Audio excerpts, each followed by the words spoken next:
28 जून से दिल्ली के जंतर मंतर पर भूख हड़ताल पर बैठे सोनम वांगचुक की तबीयत लगातार बिगड़ती जा रही है। रिपोर्ट्स के मुताबिक अनशन शुरू होने के बाद से अब तक उनका 9 kg से भी ज्यादा वेट कम हो चुका है और उन्हें सिग्निफिकेंट मसल लॉस भी हो रहा है।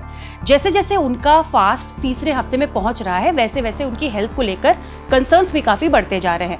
Actor Omi with, actress Zeenat Aman से लेकर अरविंद केजरीवाल तक बड़ी हस्तियों ने सोनम वांगचुक से अपील की है कि अब वो अपनी हंगर स्ट्राइक खत्म कर दें। लेटेस्ट हेल्थ अपडेट के मुताबिक उनका वेट 9 किलो से ज्यादा कम हो चुका है। ब्लड प्रेशर 107/70 और ब्लड प्रेशर गिरकर 67 mg/dl तक पहुंच गया है। ये हेल्थ पैरामीटर्स डॉक्टर के लिए कंसर्न का रीजन बन रहे हैं, क्योंकि जब बॉडी को लंबे समय तक रेगुलर कैलोरीज नहीं मिलती हैं तो उसके अंदर कई तरीके के चेंजेस शुरू हो जाते हैं। लेकिन इस पूरी खबर के बीच एक सवाल हर किसी के मन में है। तो चलिए अब जानते हैं कि अगर इंसान 18 दिन तक कुछ ना खाए तो उसकी बॉडी के अंदर आखिर चेंजेस क्या आते हैं।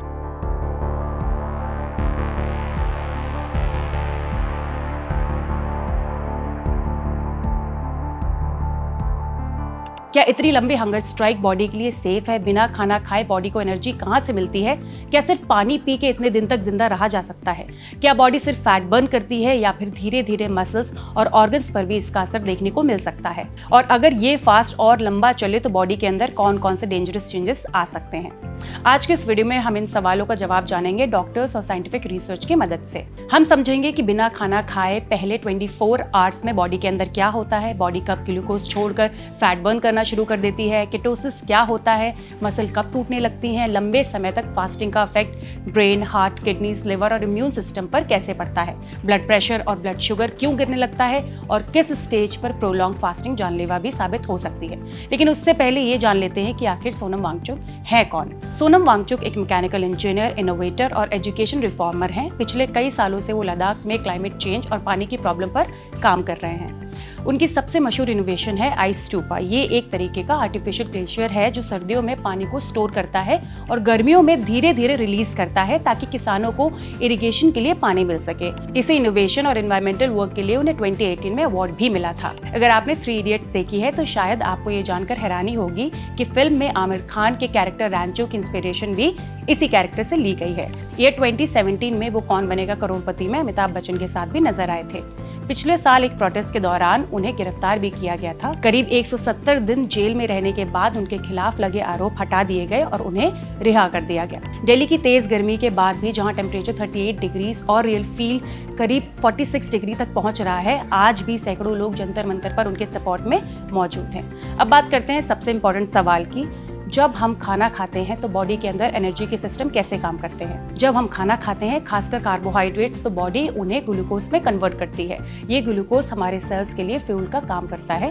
ब्रेन को भी एनर्जी के लिए ग्लूकोज की जरूरत होती है। लेकिन जब हम खाना खाना बंद कर देते हैं तो बॉडी तुरंत फैट बर्न करना शुरू कर देती है। सबसे पहले बॉडी लिवर में स्टोर्ड ग्लाइकोजन को यूज करती है। ग्लाइकोजन को आप बॉडी का इमरजेंसी ग्लूकोज स्टोरेज समझ सकते हैं। ये लिमिटेड क्वांटिटी में होता है और आमतौर पर कुछ घंटों से लेकर करीब 1 दिन तक बॉडी को एनर्जी प्रोवाइड कर सकता है। जब ग्लाइकोजन का ये स्टोर खत्म होने लगता है तब बॉडी को एनर्जी के लिए दूसरा रास्ता अपनाना पड़ता है। यहीं से शुरू होता है फैट बर्निंग का प्रोसेस। करीब 2 से 3 दिन के बाद बॉडी स्टोर्ड फैट को तोड़ना शुरू करती है। इसी प्रोसेस को कीटोसिस कहा जाता है। फैट टूटकर कीटोन्स बनने लगता है और ये कीटोन्स ब्रेन समेत हर ऑर्गन के लिए ऑल्टरनेटिव एनर्जी सोर्स बन जाते हैं। इसी वजह से कुछ लोग फास्टिंग के दौरान अपने एनर्जी लेवल्स, मूड और कॉन्सेंट्रेशन में चेंजेस महसूस कर सकते हैं।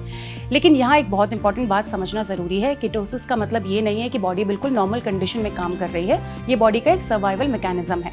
जब बॉडी को रेगुलर फूड नहीं मिलता तो वो अवेलेबल सोर्सेज का यूज करके खुद को चलाने की कोशिश करता है। लेकिन सिर्फ फैट के भरोसे बॉडी बहुत लंबे समय तक नहीं चल सकती है। जैसे जैसे फास्ट लंबा होता है, बॉडी अपनी मसल्स को तोड़कर उनसे प्रोटीन और एनर्जी लेना शुरू कर देती है। और ये सिर्फ हाथ पैर की मसल्स की बात नहीं है। प्रोटीन ब्रेकडाउन पूरी बॉडी में होता है। इससे स्ट्रेंथ कम होने लगती है, वीकनेस बढ़ती है और रोज के नॉर्मल काम करना भी मुश्किल हो सकता है। वेट कम होना हमेशा हेल्दी वेट लॉस नहीं होता। प्रोलॉन्ग फास्टिंग में वेट लॉस का एक बड़ा हिस्सा मसल लॉस भी हो सकता है। अगर फास्टिंग और ज्यादा लंबी चले तो इसका इफेक्ट हार्ट की मसल पर भी बढ़ सकता है, क्योंकि हार्ट भी इसका एक मसल है। इसके साथ ही बॉडी अपना मेटाबॉलिज्म स्लो कर देती है ताकि कम से कम एनर्जी यूज हो। हार्ट रेट कम हो सकता है, ब्लड प्रेशर गिर सकता है और हर वक्त थकान, चक्कर या वीकनेस महसूस हो सकती है। ब्लड प्रेशर गिरने की एक वजह डिहाइड्रेशन और इलेक्ट्रोलाइट इंबैलेंस भी हो सकता है। अगर बॉडी में सोडियम, पोटेशियम जैसे इंपॉर्टेंट मिनरल्स का बैलेंस बिगड़ जाए तो डिजीनेस, कंफ्यूजन और सीरियस कॉम्प्लिकेशन का रिस्क भी बढ़ सकता है। अगर एनर्जी रिजर्व्स और कम हो जाए तो ब्लड शुगर भी गिरने लगता है।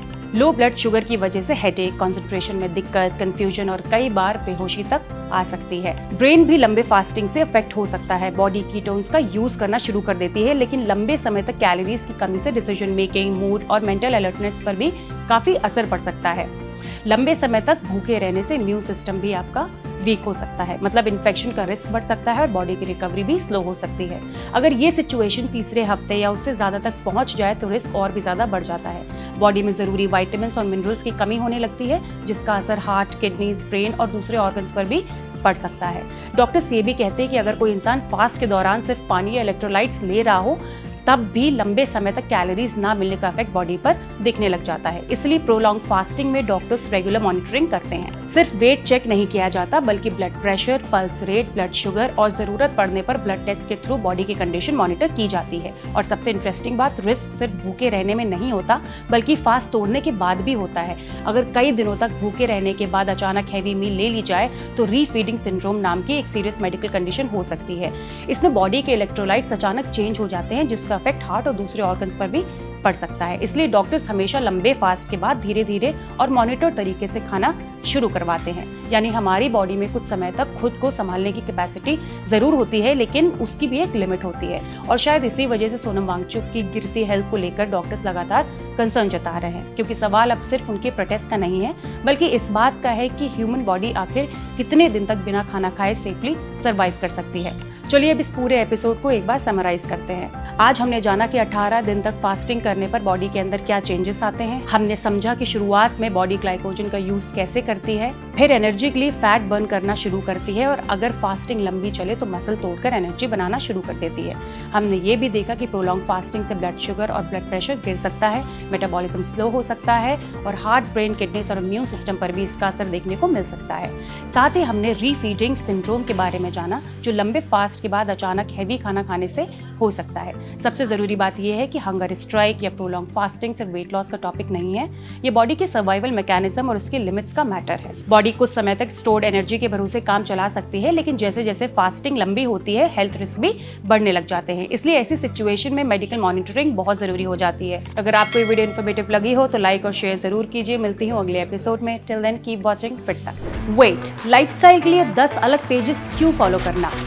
Health, fitness, yoga, mental wellness, सब कुछ एक ही जगह, फिट तक।